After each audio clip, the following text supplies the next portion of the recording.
බුදුරජාණන් වහන්සේ නමකගේ කපුපුළුම් පටල 500යි අලුත් සිවුරු 500කිනි යොතල රන් දෙනක තැම්පත් කළ සඳුන් චිතකයක් තුළ තමයි මේ ශ්‍රී දේහය ආදාහනය කරන්න. දැන් ඔන්න බුදුරජාණන් වහන්සේගේ බුදු සිරුර සුවඳ පැංවලින් දෝනය කරලා ඉස්සරලාම අලුත් සිවුරකින් එතුවා. ඊට උඩින් කපුපුළුම් පටලයක් එතු. ආයමත් සිවුරක් කොතනවා ආයමත් කපුපුළුම් පටලයක් කොතන. ආයමත් උඩින් සිවුරක් එතුවා කපුපොළුම් පටලයක්. ඔය විදිහට සිවුරු 500කිනු කපුපොළුම් පටල 500කිනු ශ්‍රීදේහය ඔත්තල රන් දෙනක තැම්පත් කර. රන් දෙන කියන රත්තරංගොලින් සකස් කරපු භාජනයක්. සාමාන්‍යෙන් අපි දකින්න මිනි පෙට්ටියක් වගේ. එදකොට මේ පෙට්ටිය හත්තරනින් සකස් වෙච්ච රන් දෙනක් හැටියටයි හඳුන්න. ලී පෙට්ටියක් නෙම. එදකොට මේ රන් දෙනේ තැම්පත් කළ ශ්‍රී දේහය මේ රන් දෙන පෙරහැරින් නගරී වඩම්මගෙන ඇවිල්ල සඳුන් දරවලින් සකස් කරපු චිතකයකට නංවල.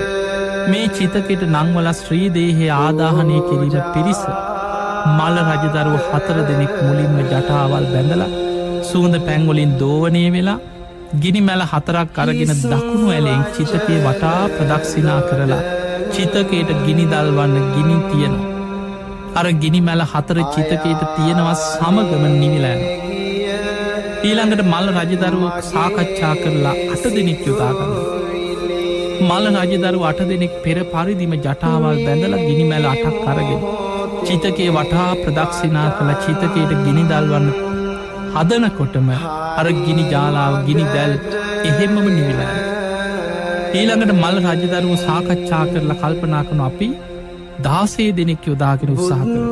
ඒක තවත් ගෞරවාන්විතයි. බුදු කෙනෙක් වෙනුවෙන් අපි මෙහෙම කරමු කියලා මල්ල රජදරුව 16 දෙනෙක් චිතකයට ගිනි දල්වන්න උත්සාහ කරා. ගිනි දල්වන්න හදනකොටම ඒ සැනින් චිතකෙ ගිනි දැල් නිවිලෑන. අවසානින් මල්ල රජදරුවන්ට තේරුණා මොකක් හෝ වඩුවක් ඇති. කාගෙන්ද මේක විමසන්න.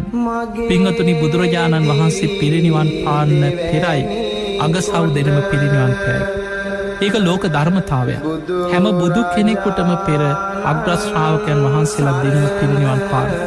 අපේ බුදුරජාණන් වහන්සේ පිරිනිවන් පාන අවුරුද්ධකට පෙර සාරිපුත්ත මොග්ගල්ලාන කියන අග්‍රශ්‍රාවකයන් වහන්සේලා දෙනම පිරිනිවන් පෑව. ඊළඟට මේ බුද්ධ ශාසනයේ වැඩඉන්න 80 මහා ශ්‍රාවකයන් වහන්සේ. ඒ අතර ශ්‍රේෂ්ඨතම මහරහතන් වහන්සේ තමයි මහා කාශ්‍යප මහරහතන් වහන්සේ.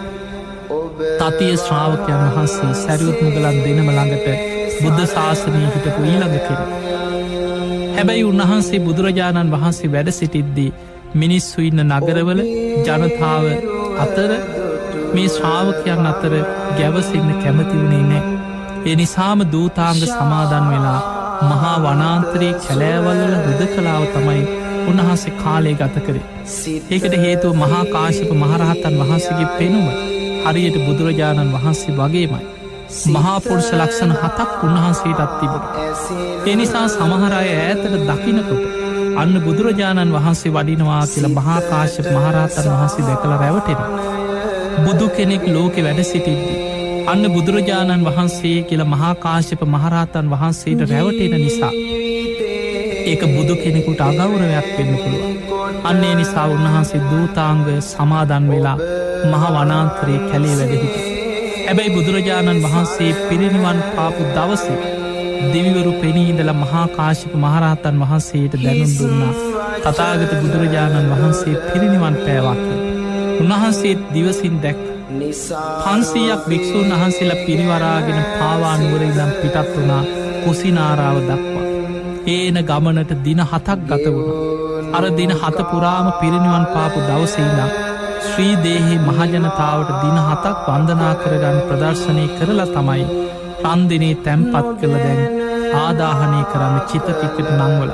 තාම මහා කාශ්‍යප මහරහතන් වහන්සේ සංඝයා සමග අර ගමන වඩිනවා දවස් 7ක් තිස්සේ.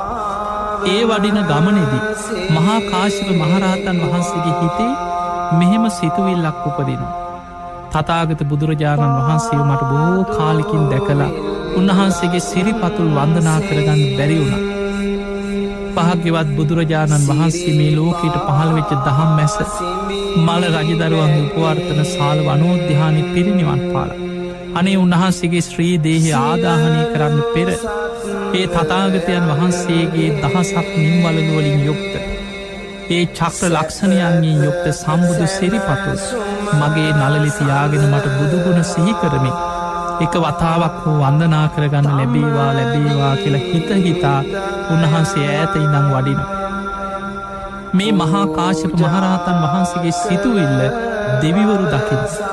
දෙවියන් දකින නිසා චිතකයට ගිනි දල්වන්න ඉඩ නොදී ගිනි දල්වන්න හදනකොටම චිතකයේ ගිනි දෙවියන් නිවන. මේ කාරණයේ දිවසින් දැක් අනුරුද්ධ මහරහතන් වහන්සේ. අනුරුද්ධ මහරහතන් වහන්සේ මල් රජදරුවන්ට කියා හිටිය රජදරුවනි මේ දෙවියන් කරන කාරණ. ඔබේ වරදක් නිසා නෙවේ චිතක ගිනි නිමිලෑන්. ඇයි ස්වාමීනී දෙවිවරු චිතකයේ ගිනි දල්වන්න ඉඩ නොදෙන්නේ. ඒ වෙලා උන්වහන්සේ දිවසින් බලලකින රජදරුවනි මහා කාශ්‍යප මහරහත්තන් වහන්සේ පාවානුවර සිට 500ක් භික්‍ෂූන් වහන්සේලා පිරිවරාගෙන වඩින. උන්වහන්සේ වැඩම කරලා මේ චිතකය වන්දනා කරගෙන බුදුරජාණන් වහන්සේගේ සිරිපතුල් නළලි තියාගෙන වන්දනා කරගන්න තෙක් චිතකයට ගිනි නොදැල්වේවා කියලා දෙවියන් ඉඩ නොදීන්නවා කිය. ඒ වෙලාවේ සියලු දෙනා ගිනි දල්වන්න ගත්ත උත්සාහය අතහැරලා මහා කාශ්‍යප මහරහතන් වහන්සේ දැන් වඩී කියලා මග බලාගෙන පාරදිහා බලාගෙන හිටිය. ඒ අතර සමහරු හිතනවා කොහොමද දැන් බුදුරජාණන් වහන්සේගේ සිරිපතුල් වදින. ඒ ශ්‍රී දේහේ දැන් කපුපුළුම් පටල 500කින් ඔතලා සිවුරු 500කින් ඔතල රන්දනේ තැන්පත් කරලා ඉවරයින. චිතකෙටත් නංවලන්න දැම් බලාගෙනින් ඈති මහා කාශ්‍යප මහරහතන් වහන්සේ 500ක් භික්‍ෂූන් පිරිවරාගෙන වඩිනකොට හැම කෙනාටම අනේ බුදුරජාණන් වහන්සේ වඩිනවා කියලා බුදුහාමුදුරු වඩිනවා කියලා සිහිවුණ. මහා කාශ්‍යප මහරහතන් වහන්සේගේ පෙනුම බුදුරජාණන් වහන්සේ වගේමයි. මහා කාශ්‍යප මහරහතන් වහන්සේ එතනට වැඩම කරලා සිවුර ඒකාංශ කළ පොරවගෙන මේ චිතකයේ වටා බුදුගුණ කියා තුන් වලල්ලා අපි චෛත්‍ය ප්‍රදක්ෂිනා කරමින් වඳිනවා වගේ දකුණු ඇලෙන් චිතකයේ වටා බුදුගුණ සිහිකර කරා තුන් වටයක් ප්‍රදක්ෂිනා කරමින් වන්දනා කර. එහෙම වන්දනා කළ උන්වහන්සේ දකිනවා තථාගතයන් වහන්සේගේ හිස පිහිටිය මෙතන සිරිපතුල් පිහිටියේ චිතකෙ මෙතනයි කියලා අඳුනගෙන දන ගහලා චිතකයට නළල තිබ්බ. උන්වහන්සේ අධිෂ්ඨානයක් කරා තථාගතයන් වහන්සේගේ ශ්‍රී දේහය කපුපුළුම් පටල 500කින් ඔතල සිවුරු 500කින් ඔතල රන්දනේ තැන්පත් කළ චිතකයට නංවල තියෙන. මේ සිවුරු 500ත් කපුපුළුම් 500ත් පටල 500ත් විවර කරගෙන රන්දනෙන් එලියට සිරිපතුල් නික්මිලා චිතකය නොසෙල්වේ සිරිපතුල් පමණක් නික්මිලා මගේ නළලි පිහිටාවා කියෙන අධිෂ්ඨානින් චිතකයට නළල තිබ. පිංහතුනි හරිම ආශ්චරයක් කියන්නේ දින 7කට පෙර බුදුරජාණන් වහන්සේ පිරිනිවන් පෑ. උන්වහන්සේගේ සිරිපතුල් යුගල චිතකෙන් එලියට නික්මුණ. නික්මිලා මහා කාශ්‍යප මහරහතන් වහන්සේගේ නළලි පිහිටිය. මහා කාශ්‍යප මහරහතන් වහන්සේ බුදුගුණ සිහිකර කර සිරිපතුල් නළලි තියාගෙන පිරිමදිමින් බුදුගුණ සිහිකර කර උන්වහන්සේ වන්දනා කරගත්ත. ඒ වෙලා එතන වැඩහිටිය භික්‍ෂූන් වහන්සේලා මල්ල රජදරුවන් භික්‍ෂු භික්‍ෂුණී උපාසක උපාසිකාවන් බොහොම සද්ධාවෙන් අවසාන වතාවට බුදුරජාණන් වහන්සේගේ දහසක් නිම්වලලින් යුක්ත චක්‍ර ලක්ෂණ මංගල ලක්ෂණයන්ගෙන් යුක්ත සුප්පතිත් හිත පාද ඒ උතුම් සිරිපා සටහන සිරිපතුල් වන්දනා කර. මහා කාශ්‍යප මහරහතන් වහන්සේ සිරිපතුල් නළලි තියාගෙන වන්දනා කරලා චිතකයට වැඳලා නළල ඉවතට ගනිමින් නැකටිනවා සමගම දේවානු භාවයෙන් ගිනි ඇවිලුනා කළ ධර්මය සඳහන් වෙන.